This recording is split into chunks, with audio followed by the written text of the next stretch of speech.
Hello. Couple things right off the bat. First, I want to apologize for my attire in this video. This isn't a day-to-day thing. I just had court this morning, and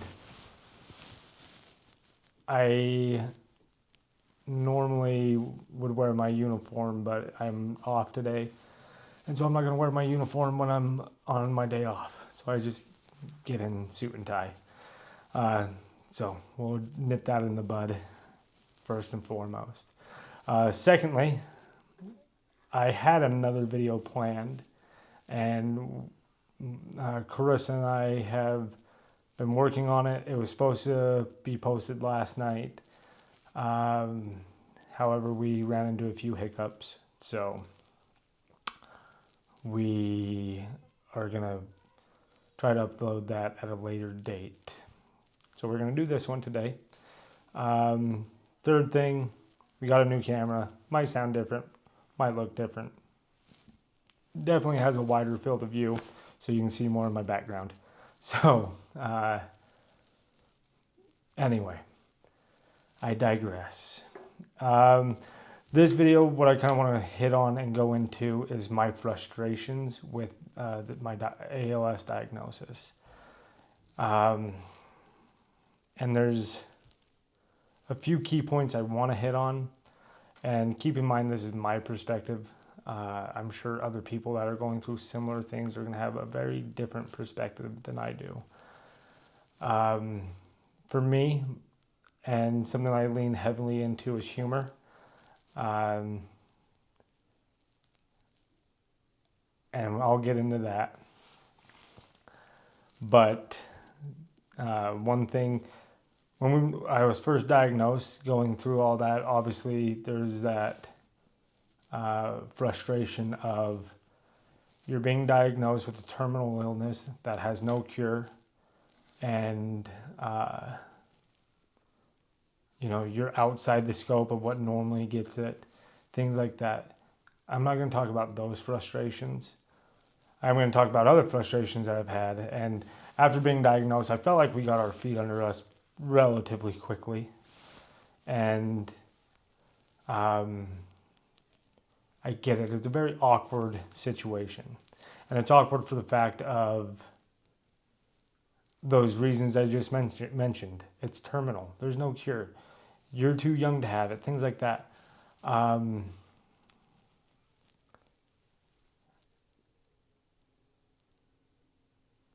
People don't know what to say to it, but they feel the need to say something, which I believe it's coming from a good place the majority of the time.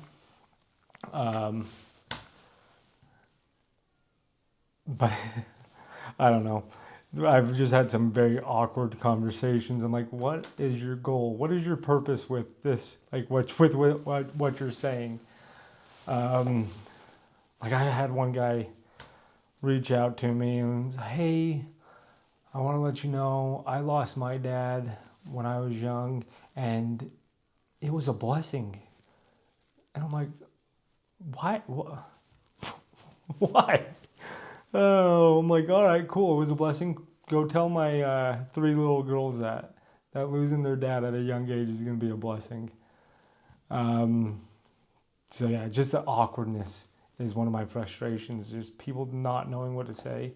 And it's gotten better since my diagnosis. People, at least people around me, have been able to kind of overcome that. And if they have questions, I'm fine with answering any of their questions. That doesn't bother me. But the other end is, and I've seen it from a few people, is the pity. And that bugs me.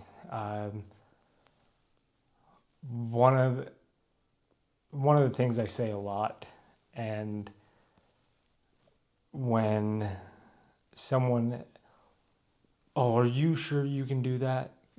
Do you want us to do that for you? And I'll just tell them, I'm not dead yet. Like, I can still do these things. So don't sit there and act like I can't. And yeah, that bugs me. That's a big frustration for me is I know I'm going to get to the point where I can't do these things for me or for other people. I know that. But while I can, I don't want to be someone to come and like handhold me and all that. So I think that's probably my biggest frustration is the pity of it all.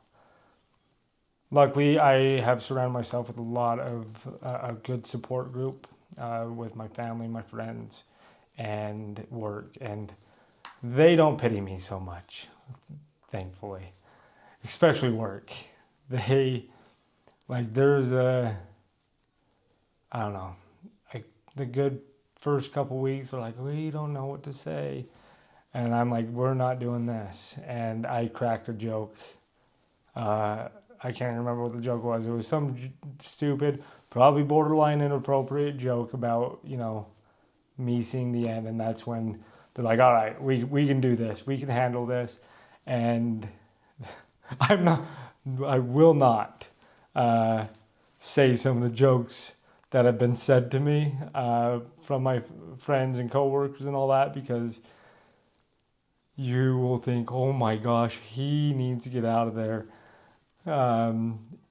It's all in good fun. It's making light of a serious situation, and I'm completely okay with it. And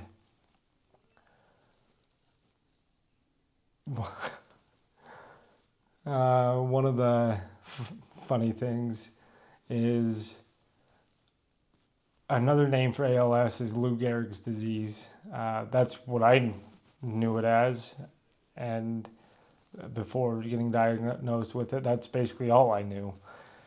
And one of my buddies at work, he's sitting there just running his mouth, and I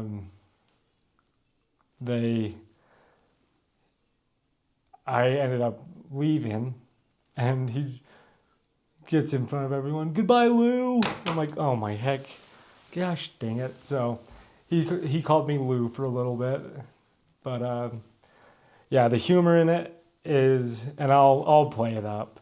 I had one of my supervisors come out and just, my neck hurts so bad. I tweaked it while I was sleeping last night. I'm like, oh, your neck hurts? That sounds so rough. How are you going to handle that? And he just looks at me, you're such an a-hole. I'm like, sorry. But so the humor doesn't bother me. The pity does. The awkwardness does. Another frustration that I have, and it's more of just an internal frustration, not one that I've had anyone else do, but it has to do heavily with work, is I don't want to be a liability. I don't want to be a liability to my teammates. I don't want to be a liability to my department. I don't want to be a liability to myself. Law enforcement is a very, I guess we'll go with a dangerous job. And there are some high-risk situations that you have to deal with. And that is a thought that is always in my head is, am I still able to do my job effectively, and I can do it well, and I'm not putting anyone at risk? At this point in time, I feel like I am still able to do everything to 100% of my capability. I am still able to go out, qualified marksman. I'm still able to do the necessary things in my job that I know I'm not a risk to others, and I can help other people doing that. And so that's been a weird, just kind of that constant nagging in the back of my head is, when are you going to be done? And I don't know when that will be, but I do know it will eventually come.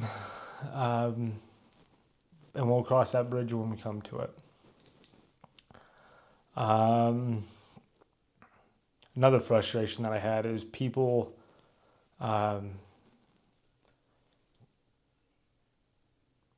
totally not in their place to address the topic of my diagnosis in front of my children. And like I said, the humor's fine. We'll joke about it, and I'll even joke around with my girls to an extent. But there's one specific incident that I remember. My daughter went to an activity, just a neighborhood activity, a church activity, and the leaders had brought up my diagnosis. And if you watch my other videos about how we address that with them, it wasn't, dad's dying. It's dad's sick, he's going to get weaker, and he's not going to be here as long as we want him to be. We felt that was the appropriate way to go about it. However, they addressed it and brought up me dying, and I felt that was so out of place. And that made me angry. And we addressed it. I want to say there was a couple other, sorry, dropped a pen. A couple other things like that, but that hasn't happened too much. My final thing that I kind of want to hit on is, and this is specific to ALS. It's funny when you go to a doctor and they give you, hey, even for like chest colds, I've been told, just go run it out. Like, go run, get that infection out, whatever it may be. Exercise, eating healthy and exercise are a big thing with recovering. And I've never been like a gym rat or anything like that, but I always like to be in shape and capable of doing, going on hikes and hunts and not being winded or whatever. With ALS it's not, we want you to go work out. It's, don't work out, because it can progress further and faster if you do. I don't know the science behind it all. My understanding is basically your muscles are breaking down already as it is. Those nerve endings are breaking down and things like that. And so when you go and work out, it breaks it down faster and it's not able to repair. And so that progression comes. And so that's a big frustration for me, is becoming out of shape and getting fat, or fatter at least. I've been told, we want you to put on weight. And it's just frustrating to me. Like, I've never been, like I said, I've never been a gym rat, never been like super ripped, except when I was in high school, swimming and all that.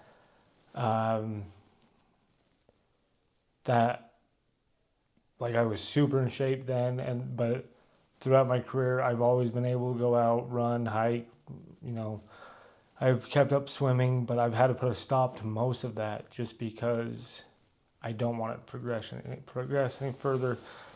But the frustrating part is, like, I'll get a picture of me taken, just like a family picture, or while we're out on vacation or something. And I'm like, oh, I'm getting so fat. But what can I do? There's nothing I can do.